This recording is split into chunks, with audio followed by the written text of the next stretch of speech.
So now we have Clemens Bechinger, who's kind enough to introduce himself.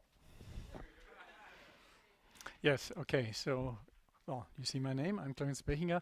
Actually, I've been spending the last 15 years in Stuttgart with my group, and just recently, about a year ago, actually less than a year ago, we moved to the University of Constance.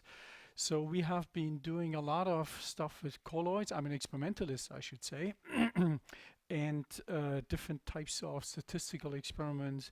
And I'm giving actually today and tomorrow 2 lectures, one on active particles. And I learned just today this is a dry active system. Interesting. So also they are in a liquid. Okay. But one talk on active systems, and tomorrow something which is also related to a non-equilibrium issue, but it's completely different. It's related to nanotribology. Okay. So today I'm talking about active systems, and well, the motivation is just that. I mean, you all know that. You know, there are flocks of birds, school of fish. There's self-organization, pattern formation on different length scales, different time scales. And the question is, of course, how these individuals can do that. And obviously, it takes some kind of coordination. You have to exchange information with your peers to do something like that, or what you have seen on the introductory slide, that's a flock of birds in the shape of a bird. So that's certainly not just happening by chance. So it takes some time of exchange of information. And of course, you can ask yourself what type of information has to be exchanged. You just have to know the position of your neighbors, or do you also have to know the direction they are aligned at? Is it sufficient just to look at the next neighbors, or you need second next neighbor, third next neighbors? Well, also, I mean, if you look at these examples, physicists tend to approximate things as sphere or ellipsoids, right? Definitely, these are not ellipsoids nor spheres. And what I'm going to show you later is that the shape of a swimmer, and we are particularly concerned about micron scale swimmers, because that's essentially the colloidal length scale, that the shape of swimmers plays quite an important role how they, for example, interact with external fields. Well, and finally, if there is enough time, and you told me you give me a hand because I have more slides probably than I can show today, but if there is enough time, I'd like also to address how the swimming motion of active particles changes once you put them in a viscoelastic solvent. And that's important because the natural habitat of bacteria, for example, is most likely viscoelastic. Okay, now as a physicist, we are more interested in synthetic systems. We already learned how they can be described, but the paradigm of a self-propelling system, I'm sure you have seen that before. This is an E. coli, a bacterium. It has about the size of a colloid. That's the reason why it's particularly convenient. It has a head of a couple of microns, and then it's covered with flagella. These are helical structures which can operate it here by a molecular motor. And because these flagella are left-handed, it matters whether they are turned counterclockwise or clockwise. If you turn them counterclockwise, they bundle together, partially due to hydrodynamic interactions, which then leads to a smooth running motion. But if they turn clockwise, they completely fan out, which then leads to a more or less erratic tumbling event. And this is exactly what you see here. You see there are straight swimming events, and then you see a sudden event of a fan out, which is then changing also the direction of the swimmer. And this is this famous run and tumble motion, which has been studied since at least 40 years. Howard Burke is one of the pioneers looking into that. Now, I would say during the last might be 15, 20 years, a lot of people have invented synthetic swimmers which try to mimic more or less the behavior of living systems. And I just divide them in 2 in two categories. One, what I call externally driven systems, and the other one, autonomous systems. An externally driven system is shown here. It's made of paramagnetic colloidal particles. You apply a magnetic field, then they align in a kind of a rod-like structure. But if you add small DNA fragments, they attach due to specific linkers between the particles, which then leads to a kind of a semi-flexible rod. And if you now additionally apply a rotating magnetic field which rotates perpendicular to the z direction, then this leads to a kind of an undulation motion. And what you see here on the right, this is a red blood cell which then actually can be moved by such a device.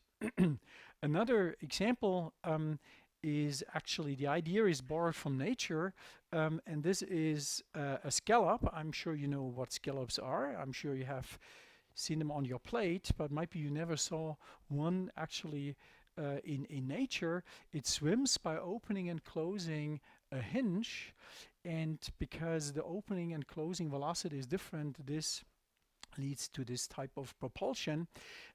Interestingly, I'm not going into detail, but interestingly, this concept would not work if you would make a micron version of a scallop, okay?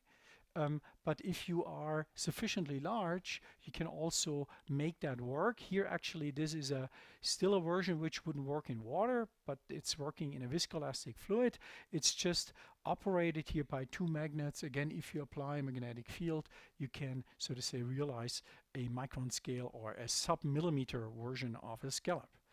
I call these externally driven systems because the direction of motion is still determined by the direction of the external field. And this is different if you look here on the right side. This is, at least to my knowledge, the first fully autonomous swimmer. It's a bimetallic rod. This is gold, this is platinum. And if you put that into if you put them into an electrolyte, you have a redox reaction. On that side, you create protons and electrons. Here you consume protons and electrons, which means you have an excess of protons, electrons here. And the electrons, because this is metallic, can be transported inside the rod, but the protons, they cannot enter the rod. They have to diffuse outside, or they have to drift outside from the right to the left, and while doing so, they create a current, so they move the liquid from the right to the left, and if you move the liquid from the right to the left, you move in the opposite direction, okay? So in a similar spirit, these are catalytic particles, which have been actually, there's a lot of research in Lyon on this system. Actually, Jeremy Palacci also started in a group of Ludovic Poquet. This is catalytically driven swimmers. And there's another French group, Denis Barthelot, but I also learned today that also other groups working on that system, which are using the Quincke effect, which also lead then to self-propelled particles. Of course, the energy is always delivered from the outside, but they still produce. They are not driven like an external force. They produce a kind of mechanism which can which leads to a self-propagation. Now our system is different. What we use so-called Janus particles. They are kept on one side, not with a catalyst, as in the example you have seen before, but this is just an absorbing material. Often we use carbon. Carbon is highly black and invisible. Otherwise, the particles are fully transparent. Now, the trick in our system is that we have a particular type of a liquid. We have a binary mixture with a lower critical point. And this is the phase behavior, and all you have to know is, or to understand, is that below around 34 degrees, this is a water-lutidine mixture. Water and lutidine is fully mixed, okay, on a molecular scale, completely randomized. But once you exceed this critical temperature, the water and the lutidine will demix. Okay, so you have a lutidine-rich phase and you have a water-rich phase. Okay, you create an interface. Now, typically, we operate our our liquid about a degree or 1.5 degree below the critical point. Then we add these particles, and if you just watch them, they just perform normal Brownian motion because they are in the homogeneous fluid phase. But if you now illuminate them with light, remember we have one absorbing sphere, one absorbing side of the particle. This slightly heats up, right? We are talking about a fraction of a degree, or a degree, something like that. This is a temperature profile. And if the laser intensity is sufficiently strong, this is sufficient to heat the cap above the critical temperature while the transparent side stays still below, which then leads to a concentration gradient. We have here a partially demixed zone. Here on the uncapped region, the fluid is still in the mixed state, and this indeed leads to a propulsion mechanism. I'm not going too much into details. What you see here is the result of a Cahn-Hilliard equation from which you can calculate the flow, the velocity profile, very similar to the case I showed you for this metal rod, this gold platinum rod. And here you see that the velocity arrows point in this direction, which means that the particle points in the opposite direction. Again, it's the same principle. If you move the fluid from the back to the front, you move in the opposite direction. Now, here you see that it actually works. You see here the cap in all the examples I'm showing you today, the cap is in the back. We can also reverse that, but always the cap is in the back. You can nicely see that. And this is exactly the type of motion which has been described here, right? This is a persistent random walk, actually. You also see here, this is the mean square displacement. We have a short time ballistic motion because for times which are shorter than 1 over the rotational diffusion time, that's a typical time the particle loses its memory regarding the initial direction. It is ballistic, and above that it becomes diffusive, and this effective diffusion coefficient, this has been standing here, right? This is an enhanced diffusion coefficient. So this is exactly what comes out also from a model like that. The nice thing is that we can now very nicely tune the particle velocity. This here is the particle velocity as a function of the illuminating intensity.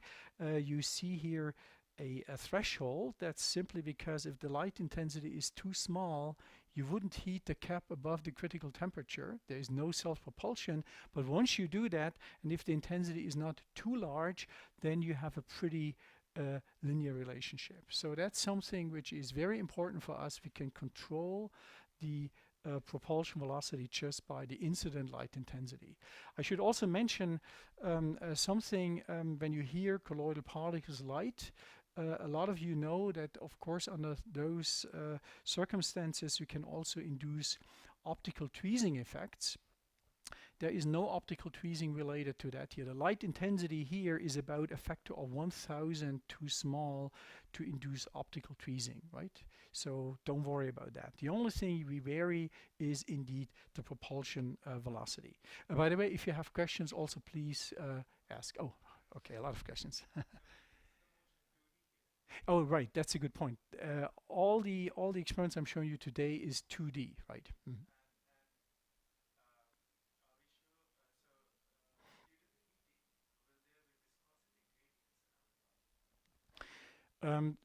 Again, yeah. Mm-hmm. Yeah. No, no, no. There is no viscosity gradient. There's also no, the heating is very small. We are talking about half a degree, something like that, a degree at most. There's also no thermophoresis involved, right? That's too small. Yeah.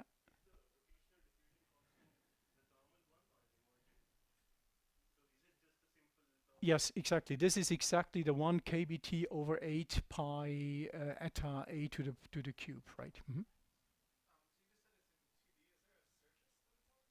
There is a surface, there's a flat surface, right, which is which is in principle, of course, slowing down a little bit the velocity, right, because of hydrodynamic drag, right?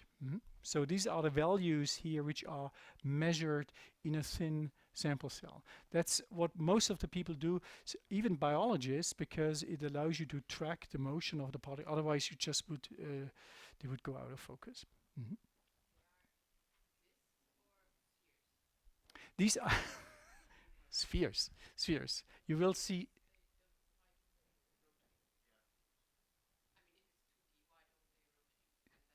Okay. Why they don't rate in the third dimension? That's a good point. Actually, that is right. That's your question, right? Why it wouldn't rotate in the third dimension, right? It's always showing you the half moon side of it, right? This is because of there is a phoretic interaction with the wall. This has been also found in other types of system. That's a little bit complicated system, but this is nice for us. If the propulsion velocity is sufficiently large, this demixing profile also interacts with the surface, and this leads eventually to a hindered, to a full 2D rotation, right? That's very important, right? Yes. It's a 2D rotation, right? It wouldn't rotate out. I think that's your question, right?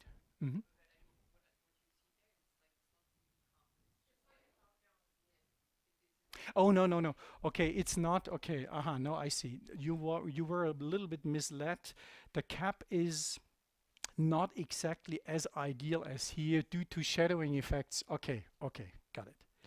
All right. Now, oh, sure. The persistence length is enormous, right? Because with a persistence time, inverse persistence time of 100 seconds, Yes, simply, well, it's on millimeters, but this simply depends on the size of your particles, right? If you have particles of a couple of microns, no, it's not 10 micrometer per second. Typically we have much. Okay, well, if you would have 10 micrometer per second, yes, that's right. Well, I mean, if you make your particles very large, because it scales like 1 over r to the power of.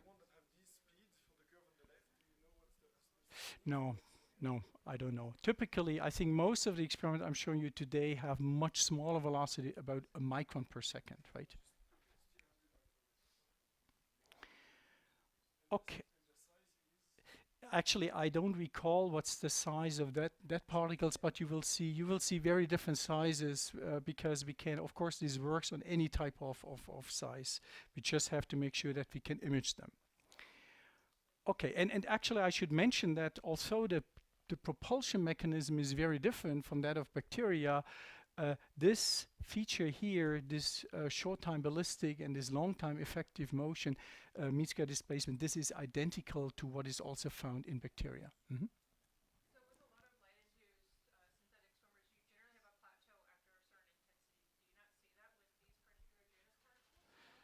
The plateau here,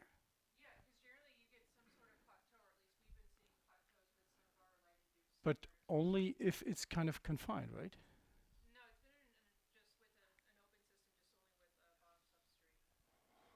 Why would you would see a plateau then? I mean, the only way the mean square displacement saturates is because there's a kind of a potential or a confinement, right? Okay, this here is what you see, and that's also what has been seen by a lot of people. If you now have more than a single active particles, this here is for small concentration, this is for larger concentration. As you would expect, of course, they can run into them and form short-lived clusters, but you see clusters form, clusters break apart. But if you increase the fraction density above a certain value, you see that the clusters don't break apart anymore. Actually, they join. And if you wait sufficiently long enough, you have essentially one big cluster which is surrounded by a dilute gas phase. Well, how do we understand that? Normally, clustering in an equilibrium system is because you have attractive pair interactions. There are no attractive pair interactions here, or at least they are extremely small. So how do we understand that? Well, this here is the cartoon. Just consider three particles colliding head-on with each other. This would lead to a kind of a geometrically locked state, and then you can ask how long that would be stable. Well, it would be stable as long as at least one of those particles would rotate. Again, the relevant time scale is 1 over the rotational diffusion time, and then this becomes unstable. And within such a model, you would expect that the size of a cluster is kind of proportional, or is a function of the collision rate, which itself is a function of the particle velocity and the volume fraction. And this is what I will show you actually on the next slide, but let me just show you here once more. Let me play you this movie here. This is just showing you that this idea is not completely wrong, because, oops, hold on.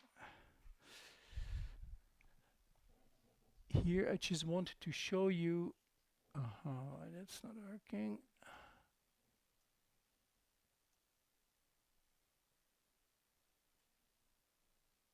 Here.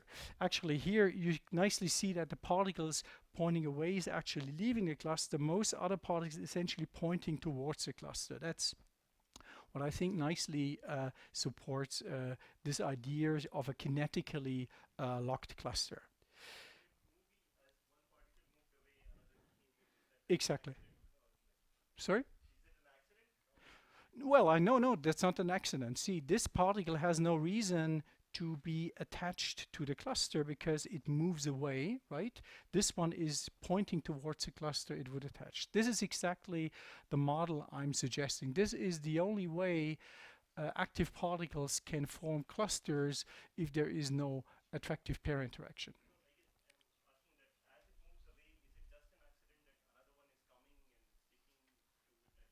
This is a fully random process, right? This is completely random here. What you expect is that the size of the cluster actually increases as the particle velocity increases. This is what you see here. Also, that the size of the cluster increases as you increase the packing fraction. This is also consistent with what we have measured. And what you see here is exactly the equation of motion, which has been put up by the previous speaker, and within such a model you nicely confirm what I have shown you. This is Brownian dynamic simulations using this equation of motion. This is for small particle velocities, where you see that clusters locally form and immediately dissolve, but once you are above a certain velocity here, you see the clusters don't break up again. They merge and merge and merge, and eventually you are left with a single big cluster which is surrounded by a gas phase. That's important to keep in mind. This type of clusters, which have been seen actually by most of the particles until now, is always a cluster in coexistence with a gas phase. Later on I will also show you clusters where there is no gas phase around. Okay, might be very briefly this idea of this kinetical locking. This here is the 2D version, and in 2D you just need 3 particles.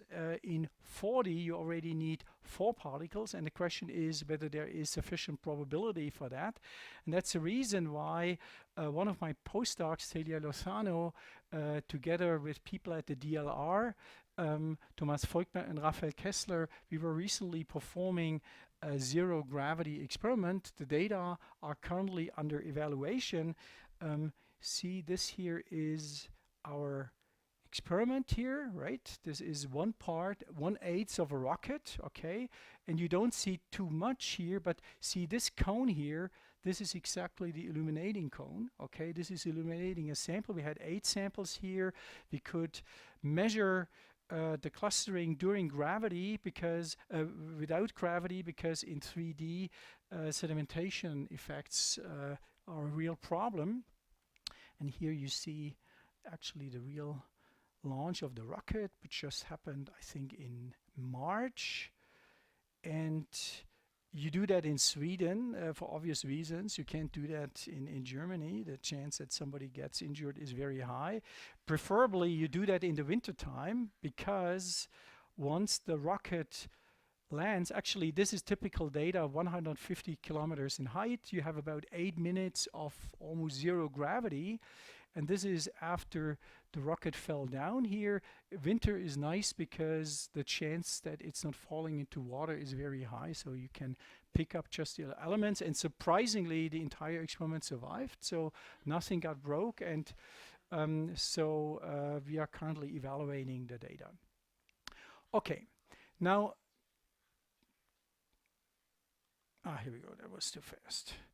Now obviously, and that's something you all know, nature has spent a lot of effort in inventing different propulsion strategies, right? So, I mean, these are sperm cells, this is paramecium, which has this beating cilia, these are E. coli.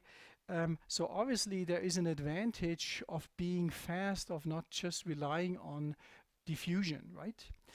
But if you just move fast, this is not of a particular advantage, because if you don't know in what direction you move, you can easily miss your prey, or you might miss your mating partner.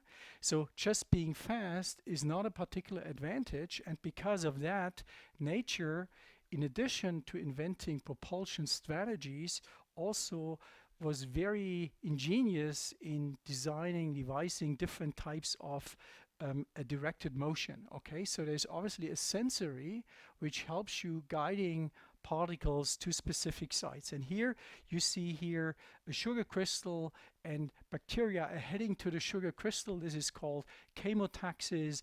This is phototaxis. You see once the light is on, Rhodobacter is accumulating in the region of highest light intensity.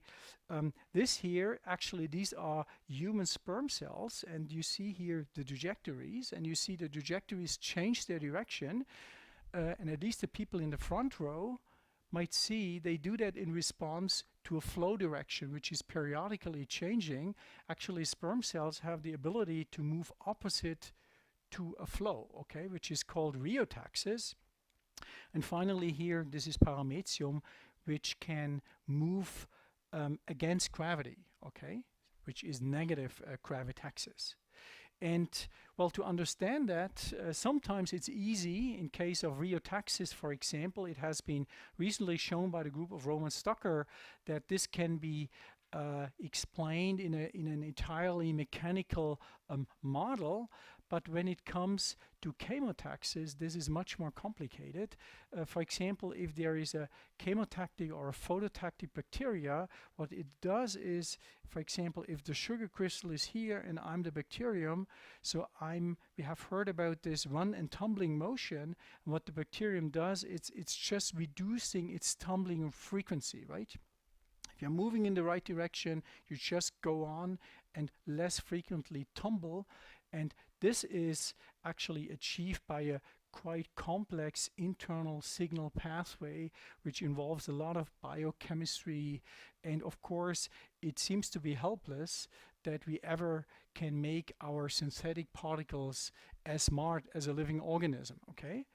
But what I'm going to show you in the following, that also our colloids, our synthetic swimmers, are not as smart, they can still display an interesting similarities. They can respond to gravity or to optical fields in a very similar fashion as living organisms. So the first example relates to gravitaxis. I've just have shown you that paramecium is able to move upward. Yes, there's a question.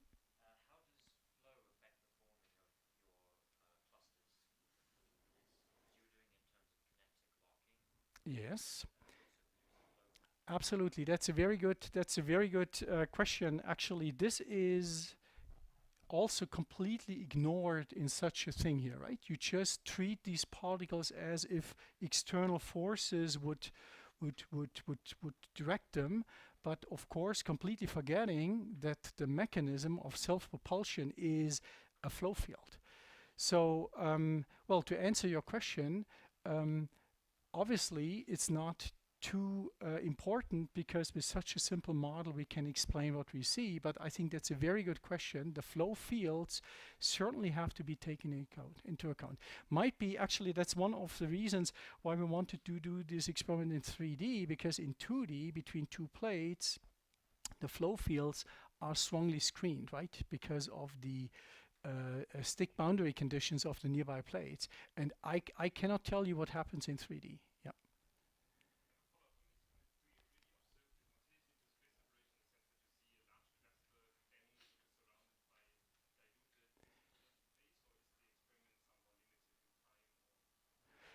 What we don't see, right? What we don't see is a single cluster. That's absolutely right. At the end, this takes an extremely long time, because once you have formed the clusters, they hardly move, right? And it takes very, very long times to make a merge, right?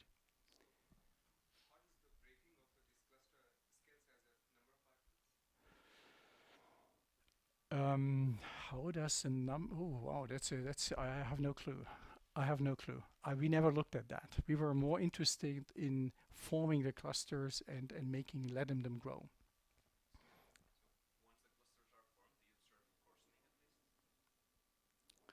Regarding,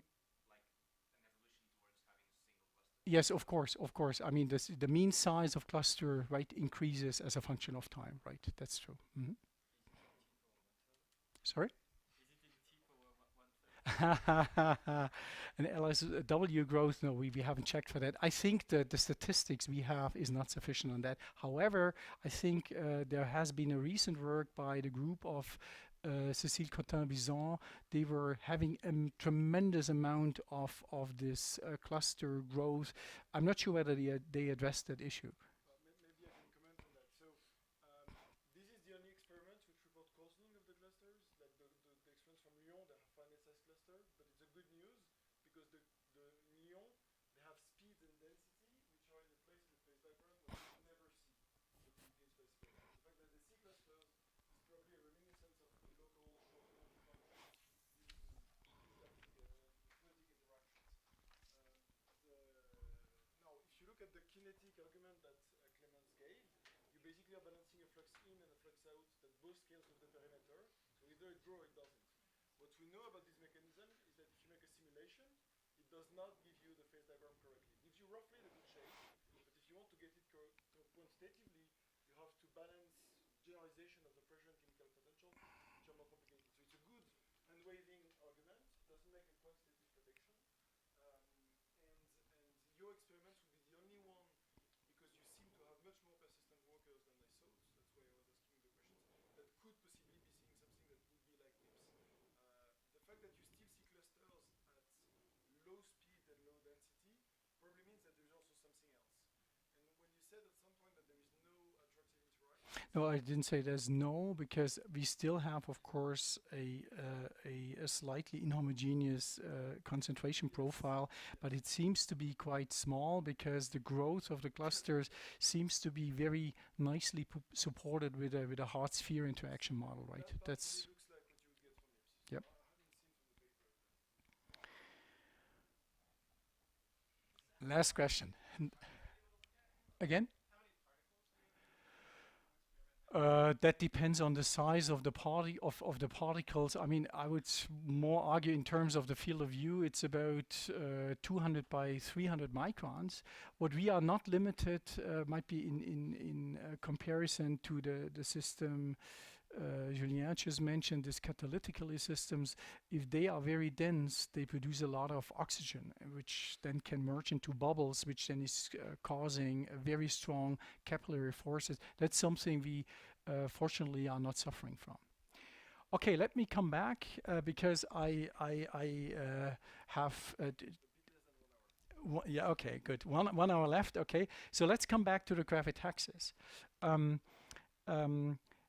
Gravitaxis is quite important because if you are bacteria, okay, you have some DNA inside. DNA has a higher density than water, right? So you always would sediment down. This is the typical fate of a bacterium. But just being on the bottom of the sea might be not the perfect place to be, because there might not be enough sunlight, there is not enough oxygen, might be the temperature is not perfect, and therefore a lot of organisms, for example phytoplankton, have developed a mechanism to sense gravity, right? And this is not that a simple thing, because a fish can regulate its buoyancy. That's not possible for a bacterium. So phytoplankton still has a simple idea, because it's a so-called bottom-heavy swimmer. So its bottom is denser than its head. It's a breast swimmer, right? So if you it would always align in a gravitational field like that. So it's just sufficient to start to swim, it would go up. If it stops to swim, it goes down. This is exactly what phytoplankton does. It needs sunlight, but too much sunlight is bad, and therefore it's always going up and down. So that's an easy one, right? But there are also swimmers with a homogeneous mass distribution. Paramecium is one example. Again, you see that the trajectories are aligned relative to gravity. That's not completely random. They can also swim up, and well, it has been speculated that it might be because of the shape asymmetry. And that's the reason why we were looking into asymmetric swimmers. Now we are leaving the spheres and the ellipsoids. Now we are going to L-shaped particles. They are made by photolithography. Here we evaporate a thin coating of gold or carbon. So our propulsion acts here. And well, if you let them swim in a horizontal sample, this is how it looks like, right? For obvious reasons, of course, they swim in circles because of the viscous drag, and you can easily understand that just by these two equations of motions, one for the center of mass, one for the angle. They look now a little bit more complicated than that. So u perpendicular and u parallel, these are the coordinates in the co-moving frame. Here, this is the propulsion force, this is the noise. We also have an equation of motion for the angle, because the force is not underneath attaching to the point of friction. There is a lever arm which then leads to the circular motion. There's also some noise, but what's most important is, and this applies to any non-spherical particle, there is a translation rotating coupling. So whenever you have an asymmetric object, I don't have an asymmetric object here, but if you have an asymmetric object and you push it, it always will rotate, and if you rotate, this always leads to a translation, okay? And therefore, you see this torque couples via the translation rotation to the center of mass motion, and in a similar spirit, the propulsion F times u perpendicular again couples via the translation rotation coupling to the orientation of the particle. And this explains very nicely the trajectories of our circle particles. If you have here a trajectory and cut it into pieces and overlap these pieces in such a way that the initial points agree, but also that the initial slope is identical, this leads to something like a so-called logarithmic spiral, and this is also one of the results from this coupled differential equation here. So I'm just showing you to convince you that we understand very well how such an asymmetric swimmer is moving in 2D. But now coming back to the problem of gravitaxis, that's the reason why we have done that. So what you see here, this is now our asymmetric swimmer, purely sedimenting down. So we have just now tilted the microscope. The experiments before have been in the plane. We have the circles. Now we tilt it, no propulsion, it sediments down. Surprise, surprise. Now the question is, what is it you expect if we add here self-propulsion? Any clues? What is it you would expect?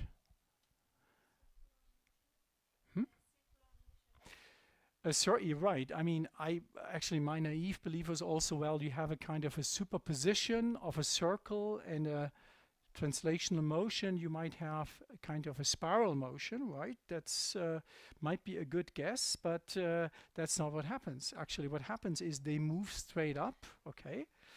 And the angle of motion also varies in a systematic way if you increase the propulsion force. We see those spiral motion, but in a slightly different way. If you look at that, the particle spirals not in the direction of gravity but perpendicular to it. Okay, very strange, but one can explain it, and I just show you here the equation of motions by adding the effect of gravity. It's obvious that the gravity acts on the center of mass motion, but again, it's important to remember that in case of an asymmetric particle, the gravity is also coupling via the translation rotation coupling also to the angular motion. Just 1 second, please. Let me just finish that. And here, I just show you here different types of trajectories for increasing propulsion velocity. For small propulsion velocity, there's just a sedimentation. Then if you increase it, we have this negative gravitaxis here, and for even larger propulsion forces, we have this trochoid-like motion, and this is also nicely confirmed as different types of motional behavior by numerical simulations. That is the Reynolds numbers. That's always extremely small. This is 10 to the minus 2. I have to calculate it, but it's always an overdamped system, no inertia, right? Okay. Now let's come to phototaxis. I mean, what I wanted to show you here might be, was a little bit too fast here. What I wanted to show you here is that you don't have to be particularly smart. You don't have to be equipped with particular sensors to sense gravity. You just have to be asymmetric. That's sufficient. Then you can swim up, okay? Now, next example, phototaxis. Again, this example I showed you before. This is Rhodobacter, and we see that they accumulate in the regions of bright light, and if you make it dark, if you turn the light source away, then it spreads all over the place. And I also told you they do that by variation of their tumbling frequency, right? So they actively can change their orientation. Now the question is, can we achieve a similar thing in a synthetic system? And for that, I want that you remember that the orientational dynamics of a spherical particle, this is exactly what we see here. The orientational dynamics is only given by the rotational diffusion. So, and unless you don't change the size of the particle in situ or the temperature or the viscosity, this is just a constant. What we can change in our system, however, is the velocity of the particles. And the question is this already sufficient to have phototaxis? And for that, I show you a numerical simulation. This is a 1D simulation. So we have now the light, and the light increases from the left to the right. And because the velocity increases is proportional to the light intensity, also the velocity increases from the left to the right. And we start here with an initial distribution of swimmers, and we are asking, is this already sufficient that particles move preferentially from one direction to the other? And you might say, well, of course, they should move from the left to the right, because if I just by chance move to the right, I'm faster, I can cover a larger distance than I would move in the opposite direction, okay?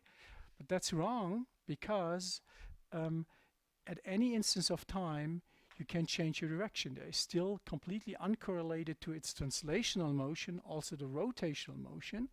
And that's the reason why, if you compare the integral for negative x values and positive x values, it's exactly identical. So there is no net flux of particles under that conditions.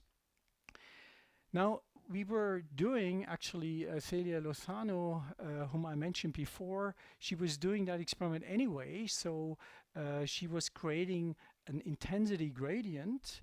And what you see here are our Janus particles. Here you can again see the caps. And when she was doing the experiment, she was seeing that particles would move anyway, right? They would move now towards lower light intensities, this is negative phototaxis, but interestingly you see that the caps are hardly rotating, right? So obviously the caps are hardly performing rotational diffusion, and the question is why they are doing that. That's a corresponding a particle trajectory. And in order to explain that to you, I just show you now a video. We have here a particle. We just were waiting until a particle was just aligned like that, the cap at the bottom, and now in that situation we were turning on suddenly the light gradient. So here it's bright, here it's low, and if you do that, what you see is that then the particle immediately turns around and then moves towards lower light intensities. And how do we understand that? Well, consider once more a particle with homogeneous illumination. I showed you that because of this compositional currents, because of this demixing zone, for homogeneous illumination, the compositional currents are actually symmetric, right? If we illuminate the particle everywhere the same, the compositional current here and here is identical, and the particle will just move in the direction of its current orientation. However, if we expose a particle to a light gradient, the compositional current here is larger than here. Well, and if you think about it, if you are in a rowing boat and with one pedal you pedal more than with the other, you will turn, and you will turn as long as both sides are illuminated with the same light intensity. And this is exactly what we have seen here, and this means that there is now a torque exerted on the particles, and the particle just tries to minimize or to make this torque vanish and then moves here from bright to small intensities.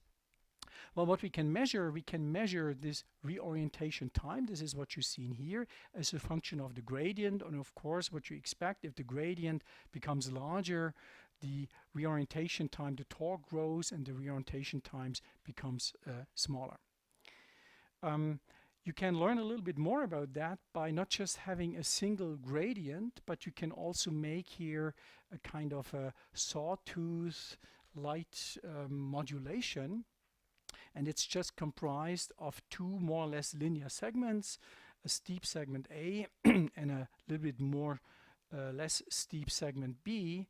Well, according to what I have told you, you would expect that the particles should always swim towards the dark part of the light field, right? So what you would expect is that particles just should accumulate here at the dark spots.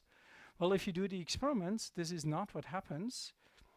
You see that the particles still, you don't see the caps that nicely, but you still see that the caps, the particles move now in an intermittent way because they change their motility, because the light intensity is changing, but they still move from the left to the right.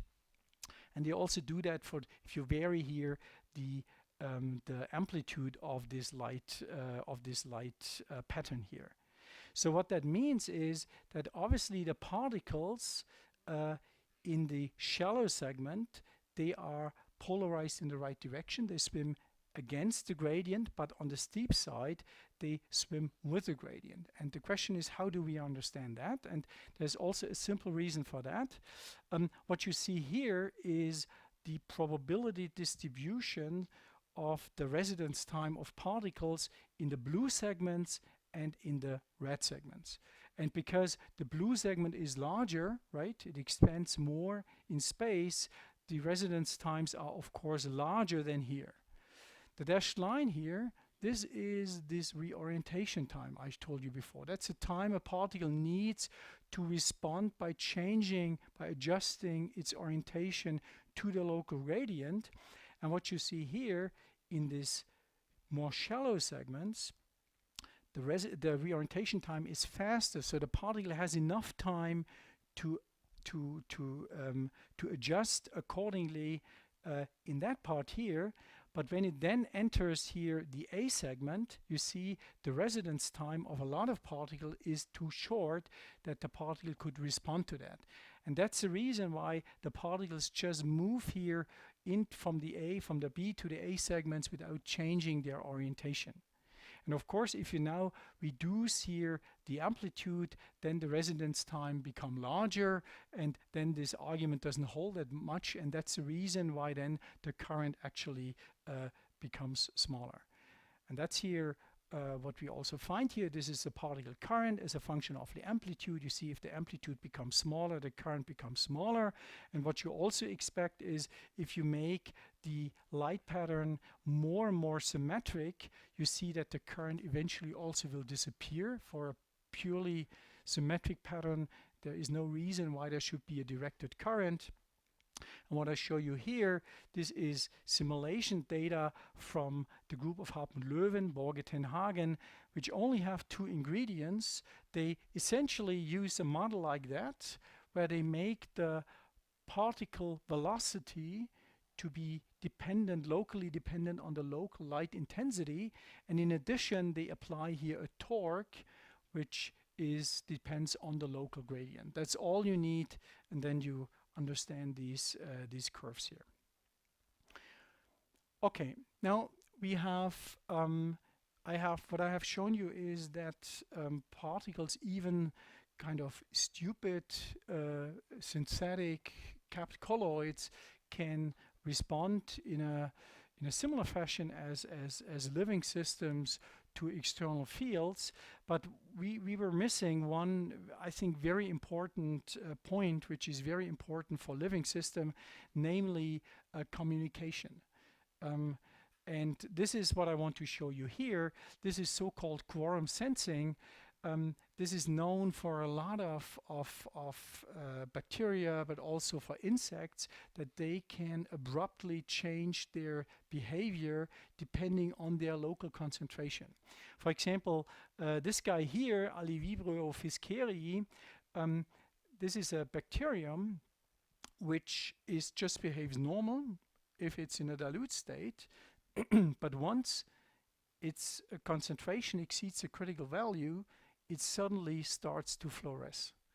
And this bacterium actually accumulates in squids, and at least according to Wikipedia, there's a reason for that, because this squid, they are living at the Hawaiian beach, and in order to avoid that they put a shadow to the fish underneath, they start to glow, and they don't start to glow by themselves, but they start to glow by incorporation of this bacteria, right? Another nice example of quorum sensing is biofilm formation.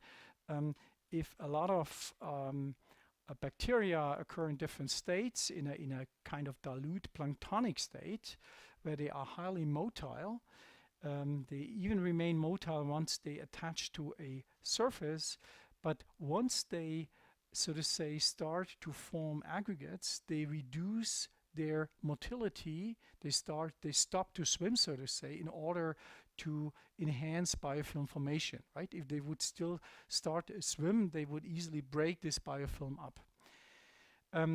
And this, in both cases, actually, this communication is achieved by the release of signaling molecules. And so let's say if you have here a bunch of particles, each particle is releasing signaling molecules. So, but each particle is also able to detect these molecules. So each particle here is just seeing the sum of all the diffusion molecules, signal molecules from its neighbors. There's a 1/r profile because that's a diffusive profile, and because these signaling molecules have a finite lifetime, this is why there is an additional exponential function, right? Which is not important here, but this is how biologists typically model their system. And now the rule is, this is a kind of a sensing mechanism. That is what the sensor sees. So for example, this particle here would not see a very high concentration in contrast to this particle here. And now comes the point, the particles now have to respond to the measured concentration profile by changing their motility. So we have a rule. So the rule says if the concentration is below a certain concentration, so if you are more or less alone, if you're in a dilute, in a planktonic state, move, but if you are above a certain concentration, stop to move. That's the rule. And the question is whether we can implement rules like that also into a synthetic system. Of course, you would say, well, that's not possible because our particles are not releasing molecules. We can also not sense molecules, but we can do a trick, and that is exactly what I want to show you now. So essentially,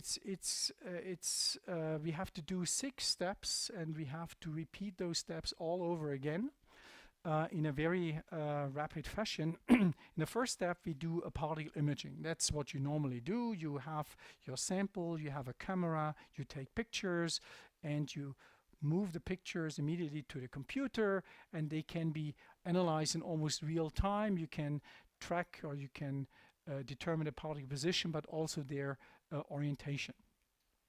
Now there is a next step, the sensing step. Remember, we have now determined the concentration, the hypothetical concentration, which is sensed by each particle. And this is now just by, so to say, by assuming that each particle here would release such a concentration profile. Once we know that, we can also we can calculate the entire hypothetical concentration distribution. And now what we do, so these steps are done on a computer. What we do now is we can now allocate each particle a rule whether it should move or it should not move. So again, this particle here, we said this is below the threshold, it should move, while this particle here, which is above the threshold, it should not move. And now we have to go back to the experiment. So we are not doing here a numerical simulation. We do a kind of a hybrid between an experiment and a numerical simulation.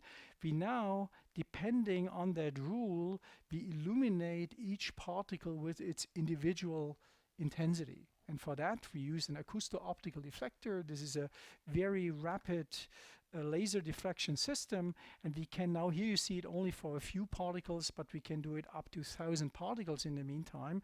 We can now allocate each particle here an intensity, and therefore we can determine whether a specific particle is moving or not moving, and this information is updated every 4 milliseconds, and the entire cycle takes about 500 milliseconds, which is almost, or I would say this is quasi-static for the propulsion velocities we are talking about here. Now this is what you actually find here.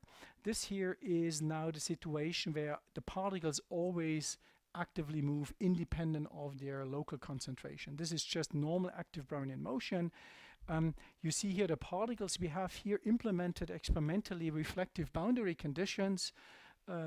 If you want to know how we do that, I can tell you later. But I have shown you before that active particles would form clusters, but here the velocity and the concentration is too small, so they are not forming clusters under that conditions. If we now apply our quorum sensing rule, we have exactly the same number of particles. Indeed, the particles form clusters. Okay, you see here, this is a steady state. Particles in red, we have the passive particles. They sense a lot of concentrations. They behave just Brownian. And in green, you see the active particles, which are, of course, primarily at the edge.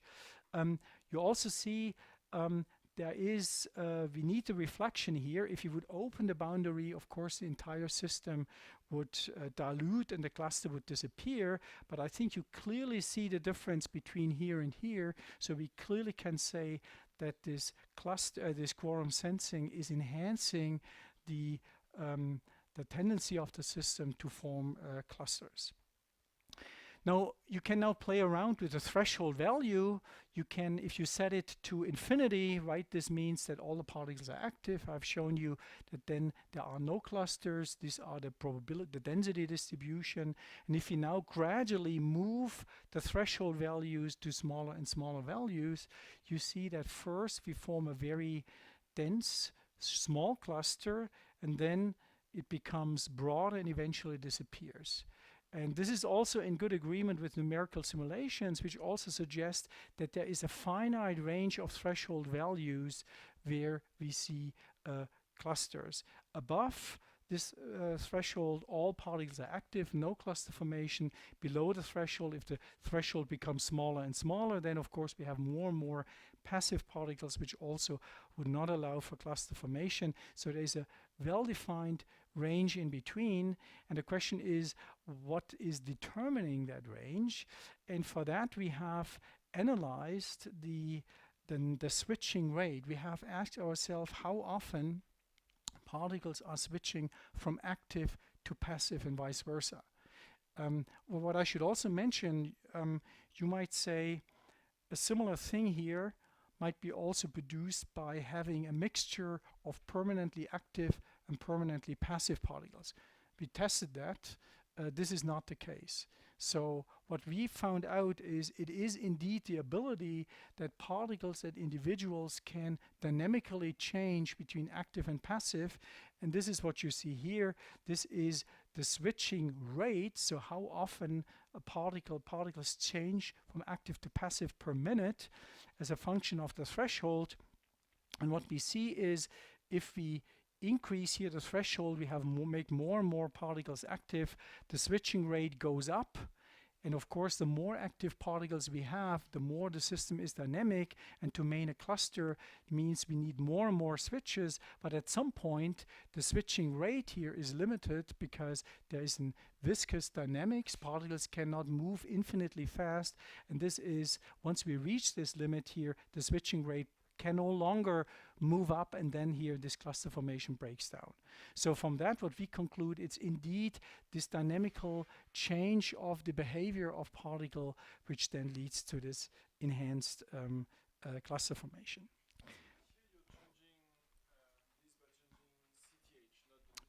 Yes, here just CTH, right? We only vary, I mean, we can vary any other parameter you want, right? But here we have changed the threshold.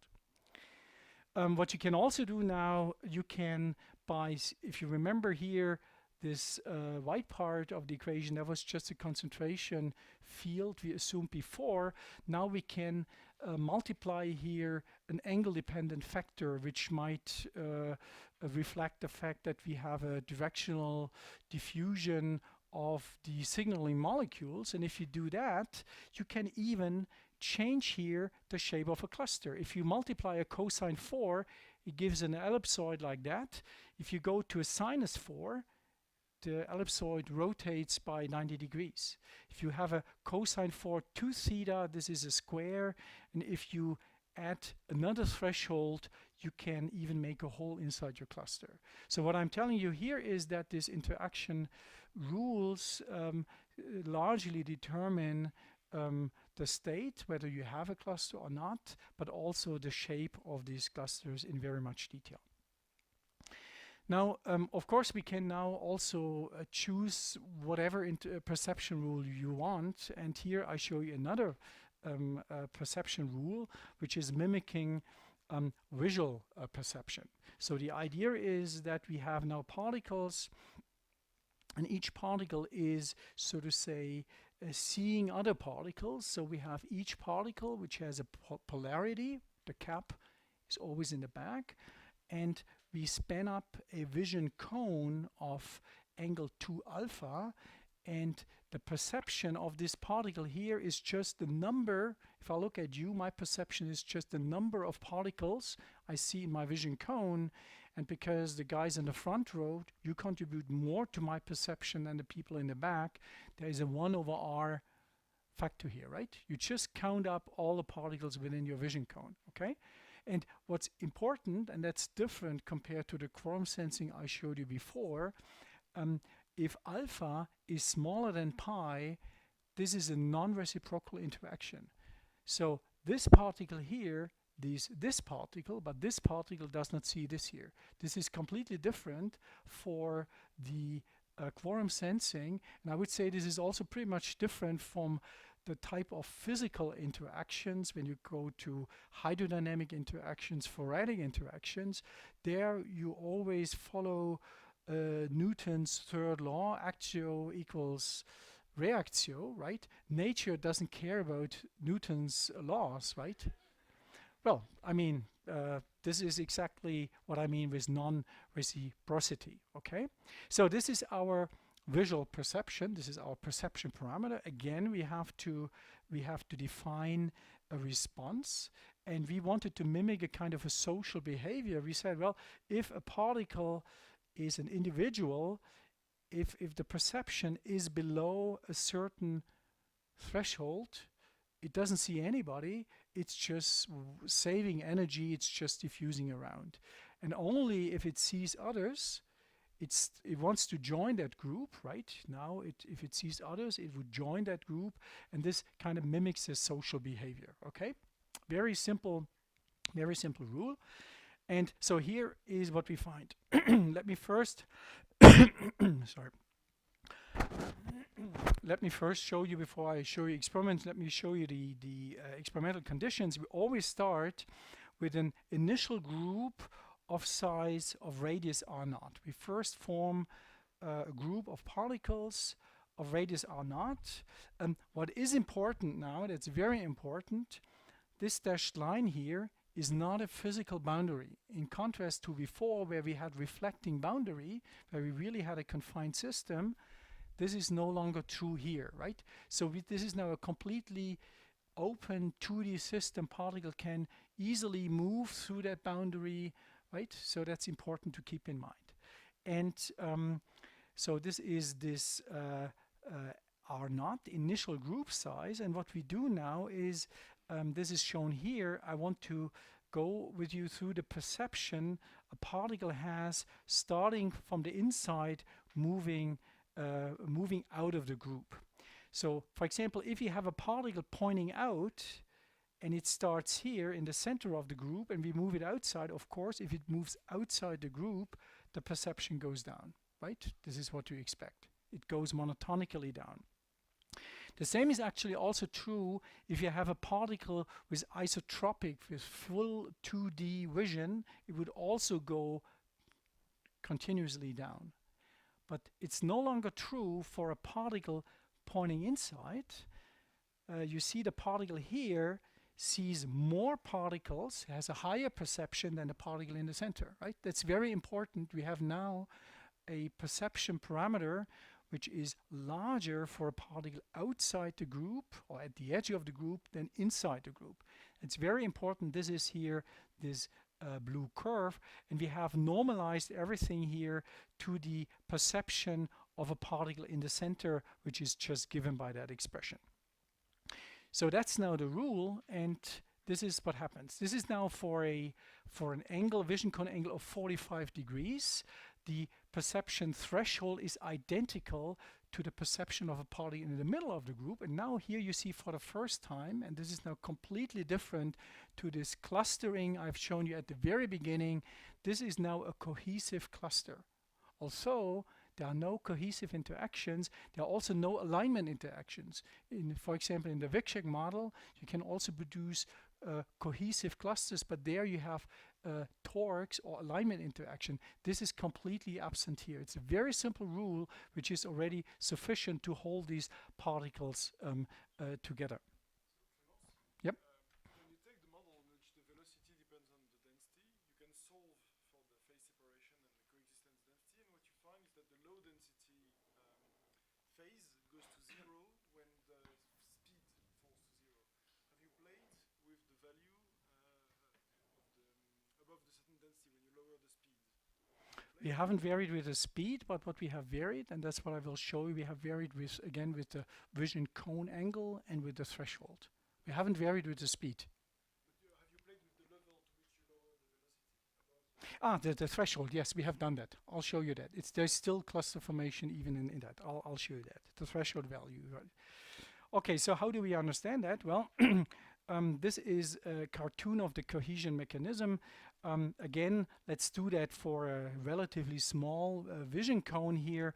If a particle here is at the edge, I showed you that its perception is higher than that of the center. We still will assume that the activity threshold is identical to the perception in the center. So a particle at the edge definitely will be active, will join the group. So what is with a particle here pointing outside at the edge of the group? So here the perception would be 0. so it means it's passive, so it now starts to diffuse, so it cannot move too much away from the group, but it will eventually rotate. At some point it will rotate back and will point towards the group, and even if it diffuses a little bit out from R naught, you see the perception, once it points in, is above the perception threshold. That means it also becomes active and also actively rejoins the group. So that's the reason why we have this cohesion, in the system. Here I again show you the experiment, and here I show you from François Laverne, postdoc in my group, simulation, which is just implementing that rule. This is now for point-like particle, which also shows there are no excluded volume effect important for that rule. And I think you can also see the type of clusters which are formed are, to me, they look very different from those we have seen before. It looks very vivid, much lower densities, and also much more rapid changes in shape. Now, we also varied the vision cone. We can also vary the vision cone. Here, this is, again, the perception threshold is identical to the perception, the mean perception of a particle in the center. And what you see is, if you increase the perception cone to about pi half, only till then we have cohesion. You here see nicely the size of the clusters. Above that value, the clusters decay, and you have only short-lived, very small clusters, but you don't have a single cohesive cluster in the system. And how do we understand that? Well, for that we define what we call the activity horizon. And the activity horizon, I will show you a cartoon in a second, but the formal definition of the activity horizon is that distance from a group where a particle which would point towards the group would have a perception which is identical to the threshold. And so it's more or less the distance, if you are an active particle, if you are a particle pointing towards a group, the activity horizon is the largest distance when you still can actively move towards a group.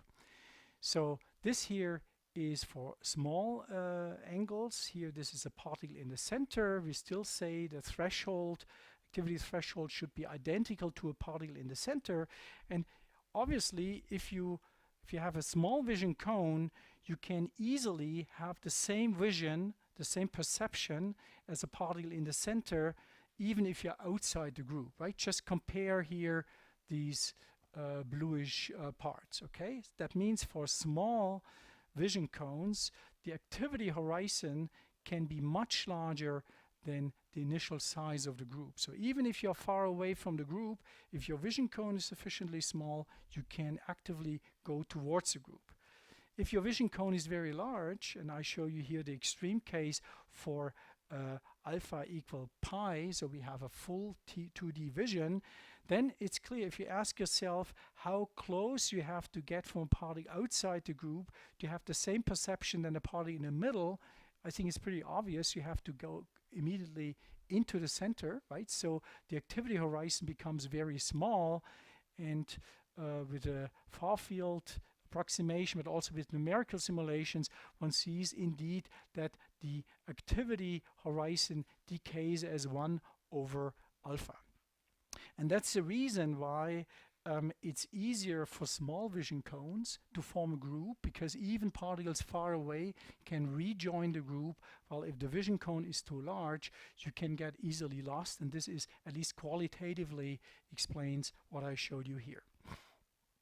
Now this here is now the, so to say, the entire phase diagram. Here we also have now systematically varied the response threshold, here the vision cone, and in the blue region you indeed find here cohesive clusters, and again you see if the vision cone is too large, then you easily lose the ability to form a cohesive group.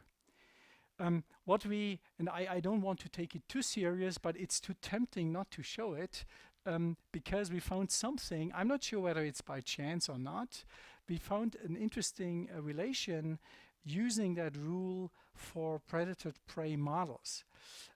if you look at typical predators, and there are a lot of literature on it, typically they have their eyes in the front, and so they have a kind of a narrow binocular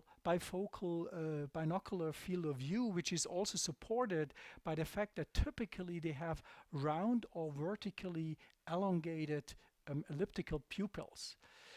A small vision cone, if you remember, means that your activity horizon is very far away. So if you are a predator, it's good to respond to a group even if you are far away.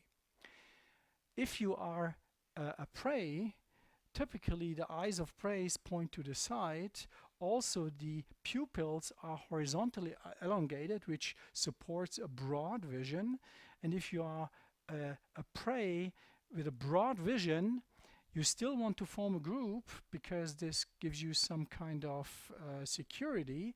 And what you have to do in our model, if you, let's say, if you here, if you have a vision cone like that, in order to form a group, you have to be here. That means you have to reduce your response threshold, which means you have to maintain a very high degree of alertness. You always have to be ready to be active, okay? And I'm not sure whether that's by chance, but we were surprised that this just drops out naturally out of your model, of our model. And what we are currently actually doing, we are doing experiments where we do predator-prey models exactly with this experimental setup I showed you before. And now I have much less time than I was afraid of. So let me just show you something very briefly. So far, all the experiments I was showing to you have been done in water. And there is a good reason why also the theoreticians prefer to go to water, because although this is a non-equilibrium system, the noise which is usually used here is equilibrium noise.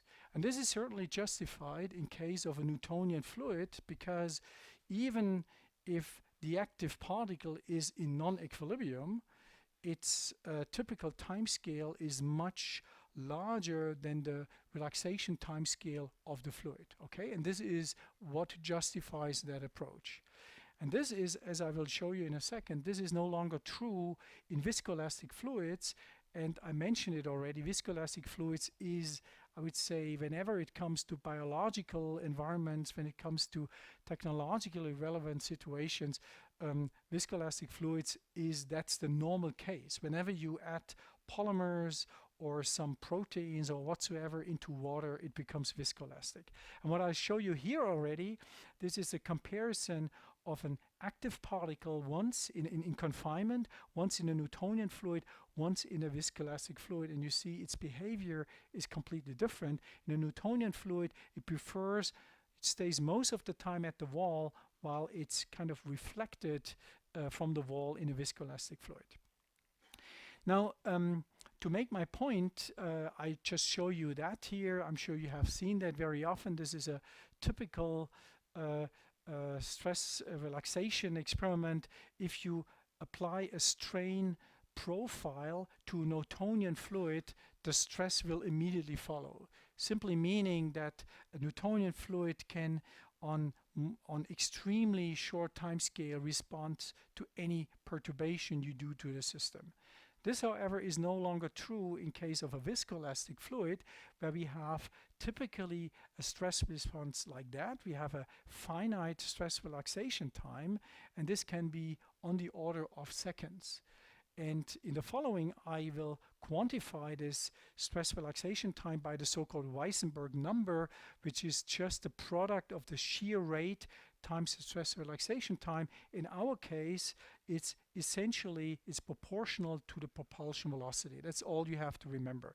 Weissenberg number is proportional to the propulsion velocity, because now we will put active particles into such a system. So that's a technical detail. We still need for our propulsion mechanism a binary mixture, and we can also make it viscoelastic. And what I want to show you here, and that's important, we wanted to measure the viscosity as a function of the Weissenberg number, and for that purpose we have use an optical tweezer and move the particle through the fluid, and we're measuring the force to move it through the viscoelastic fluid, and from that here you can extract the viscosity. And what is often found for semi-dilute polymer systems is that the viscosity has a plateau where the viscosity does not depend on the shear rate, but then there is this shear thinning. And in the following, I will show you experiments just here at very small Weissenberg numbers where the viscosity is identical, right? So I'm not talking about now a case where the particle, a self-propelling particle, is moving that rapidly through a viscoelastic fluid that it's doing shear thinning. We are still at that case where we have zero shear, where we have the zero shear viscosity. So all the effects I'm talking about are now related to the finite relaxation time. Now if you look at the trajectories of such a particle in a viscoelastic fluid, this is now for increasing propulsion velocity, there's something you should be surprised, because you see that obviously with increasing propulsion velocity, the angular motion becomes faster and faster, right? You see the particle is moving more, it becomes more and more mobile in the angular direction. Here it's almost a straight line, and here it's changing its angular motion a lot. This is in clear contradiction to this equation here, where we just have learned that in a Newtonian case, the angular change, the orientational change, is only due to the rotational diffusion. Again, the viscosity is independent of the propulsion velocity. That's exactly what I showed you. So that has nothing to do with shear thinning. Here I show you also, this is a tenfold accelerated movie of an active particle, and you can clearly see with your naked eye it's changing this orientation, and that's surprising because if I calculate 1 over the rotational diffusion time, this is something like more than 10 hours, okay? So within the time scale of that movie, you would not expect that the particle would change its orientation if the same equation of motion for orientation would apply as in a Newtonian fluid. Now, what we can do now, we can measure the rotational diffusion time by measuring the rotational diffusion coefficient by measuring the orientational mean square displacement, and what we see here is that it is increasing by a factor of 250. So we have a dramatic increase of the rotational diffusion. Again, everything observed at very small Weissenberg numbers. And the idea, and I think I will not elaborate on that more,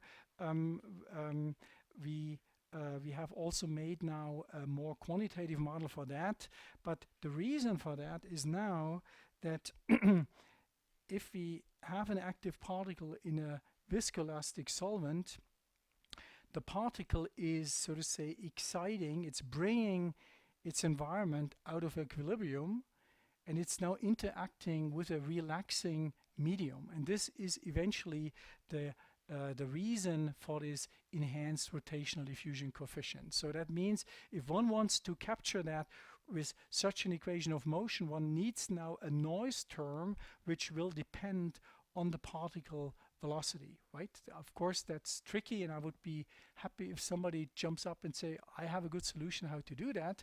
But I think this is something which I think it's worth doing it, because as I told you, water is not the normal condition a living self-propelling organism is typically swimming in. Okay, so I skip that here, and I let me conclude here. What I've shown you that, I mean, I have presented you our propulsion mechanism, of course, and I'm sure you will hear more talks on other propulsion mechanisms. This one here is particularly nice because we can control the propulsion velocity very nicely. What I wanted to show you is that even though the particles are not particularly smart, they still can respond to external gravitational, rheological, optical, chemical fields in a very similar fashion as biological swimmers. I also have shown you our first experiments on this programmable interaction rules. I think with that tool we are now able to have very different types of interaction to be included in such systems.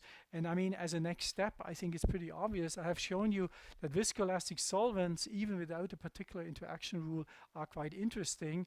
And of course, in the next step, we will combine our interaction rules with viscoelastic solvents. We also will go to higher particle densities. So that's roughly the agenda for the next 1 or 2 years. And before concluding, I also would like to give credits to all the people. I'm not doing the experiments myself, of course. I have talented postdocs, Celia Lozano, I mentioned Francois, Ruben, who just has now a position in Mexico City. Then Tobias Beuerle, Hugo Vendehenne, Narinda.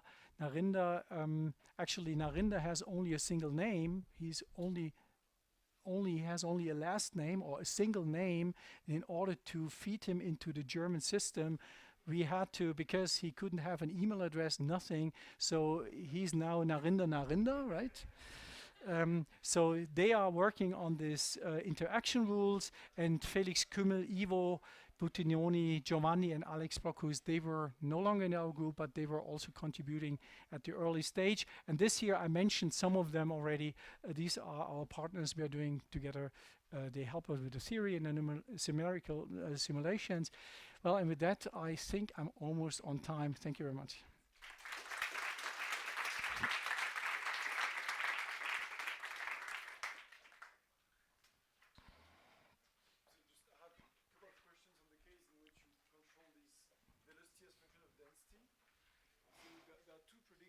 The quorum sensing, right? Yes, the quorum sensing. So there are two predictions we'd like to know if you have checked. One is if you change now the total density of particles in your system, you should have a lever rule between fixed densities and just the size of the cluster shifting. That's not what we have done. We have always have the same density of particles, but we could do that. No, we haven't done that yet. The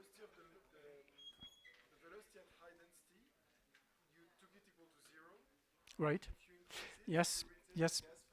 That's also something I think, yes, that's true. That's not what we have done in experiments, but in the simulations, of course, the more you lower the below threshold velocity, the more you retain the MIPS, right?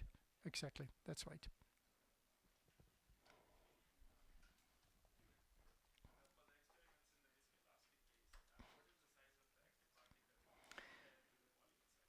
Right.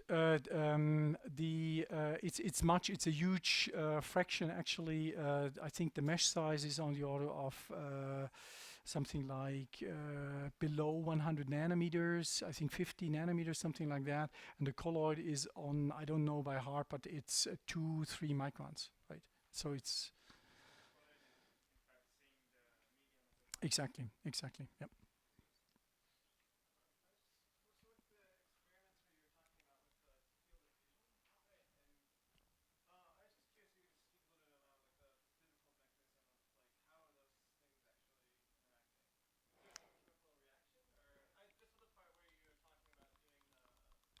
Right. I mean, okay. So you want to know how they respond to the vision cone? Well, they do that simply by